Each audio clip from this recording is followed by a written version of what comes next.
Base complete பண்ணிட்டேன். நல்ல ஒரு பவுடர் வச்சு செட் பண்ணிக்கிட்டேன். நான் முன்னாடியே சொன்ன மாதிரி ரொம்ப பவுடரிஷாக இல்லாமல் எங்கே தேவையோ எவ்வளோ தேவையோ அவ்வளோ மட்டும்தான் பவுடர் யூஸ் பண்ணியிருக்கேன். நெக்ஸ்ட் ஐ மேக்கப் தான். இவங்களுக்கு இன்றைக்கி ரெட் கலர் சாரீ தான் வியர் பண்ண போகிறாங்க. அஸ் அ சவுத் இண்டியன் நிக்காப் பிரைட் ரெட்டு தான் மோஸ்ட்லி ப்ரிஃபர் பண்ணுவாங்க. ரொம்பவே அழகாக இருக்கும் அந்த சாரீ இவங்களுக்கு. நீங்கள் ஃபைனல் லுக் பார்க்கும்போது தெரியும். ஸோ அந்த சாரீக்கே காம்ப்ளிமெண்ட் பண்ணுற மாதிரி தான் இன்றைக்கி ஐ மேக்கப் வந்து நான் பண்ணியிருந்தேன்.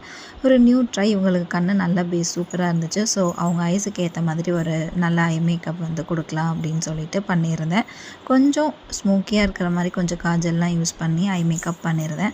அவங்களோட சாரீக்கும் அவங்களோட ஸ்கின் டோனுக்கும் சூட் ஆகிற மாதிரி ட்ரான்சிஷன்லாம் அப்ளை பண்ணிட்டு நல்லா காஜல் அப்ளை பண்ணி அதை நல்லா ஸ்மஜ் பண்ணிவிட்டு கொஞ்சம் நல்லா கிளிட்டர் கிளாம்லாம் இருக்கிற மாதிரி தான் இன்றைக்கி உங்களுக்கு ஐ மேக்கப் பண்ண போகிறேன். அண்ட் ஃபைனலாக இந்த ஐ மேக்கப் பார்க்கும்போது அவங்களுக்கு ரொம்பவே காம்ப்ளிமெண்டிங்காக ரொம்ப சூப்பராக இருந்துச்சு. அண்ட் ஓவரால் இந்த லுக்குக்கும் அது ரொம்பவே வந்து சூட்டபுளாக இருந்துச்சு. அண்ட் இந்த ஐ மேக்கப்புக்கு சூட் ஆகிற மாதிரி ஒரு லிக்விட் கிளிட்டரும் நான் வந்து அப்ளை பண்ணியிருந்தேன்.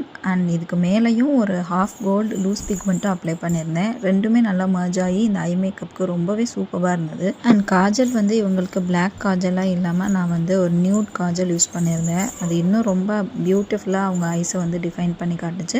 அண்ட் ஐப்ரோவும் அவங்களுக்கு வந்து கொஞ்சம் ஃபில் பண்ண வேண்டியது இருந்துச்சு. பட் நல்லாவே வந்து நான் டிஃபைன்டாக கொடுத்துருந்தேன். இவங்களோட ஃபீச்சர்ஸை நல்லா என்ஹான்ஸ் பண்ணுற மாதிரி நல்லா ப்ளஷ் அண்ட் ஹைலைட் அப்ளை பண்ணியிருந்தேன். ஸோ இவங்களோட ஃபைனல் அவுட்புட் வந்து நெக்ஸ்ட் வீடியோவில் பார்க்கலாம்.